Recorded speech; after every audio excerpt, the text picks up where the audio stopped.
ಅವನಿಗೆ ತನ್ನ ಗೌರವದ ಬಗ್ಗೆನೂ ಕೂಡ ಗೊತ್ತಿಲ್ಲ, ಇನ್ನೊಬ್ಬರ ಗೌರವದ ಬಗ್ಗೆನೂ ಕೂಡ ಗೊತ್ತಿಲ್ಲ. ಗೌರವ ಅಂತಕ್ಕಂಥದ್ದು ಶಬ್ದದ ಅರ್ಥನೇ ಆತನಿಗೆ ಗೊತ್ತಿಲ್ಲ. ಸಂಸ್ಕಾರ ಅಂತಕ್ಕಂಥದ್ದು ಬೇಕಾಗುತ್ತೆ ಮನುಷ್ಯನಿಗೆ. ಆ ಸಂಸ್ಕಾರ ಇಲ್ಲದಂತ ಸಂದರ್ಭದಲ್ಲಿ ಇಂಥವೆಲ್ಲವೂ ಮಾತಾಡ್ತಾರೆ. ನಮ್ಮ ತಂದೆ ತಾಯಿ ನನಗೆ ಸಂಸ್ಕಾರ ಕೊಟ್ಟಿದ್ದಾರೆ. ನಾನು ಆಧ್ಯಾತ್ಮದ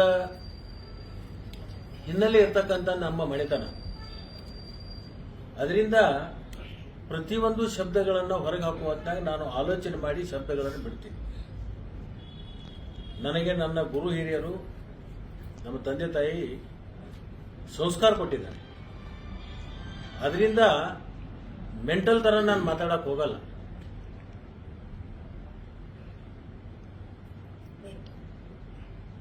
ನಾನು ಒಂದು ಮಾತನ್ನ ಹೇಳಲಿಕ್ಕೆ ಬಯಸ್ತೀನಿ.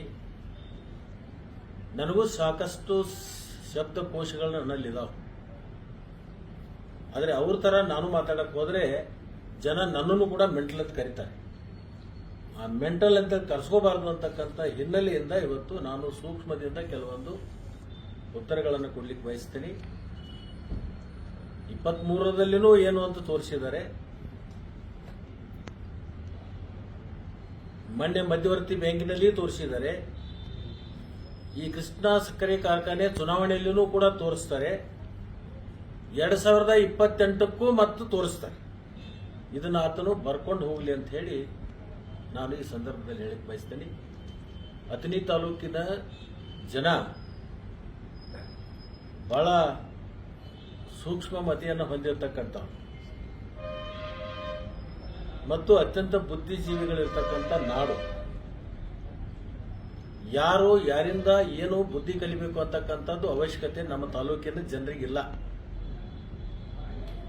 ಶಿವಯೋಗಿಗಳ ನಾಡು, ಪುಣ್ಯ ಭೂಮಿ.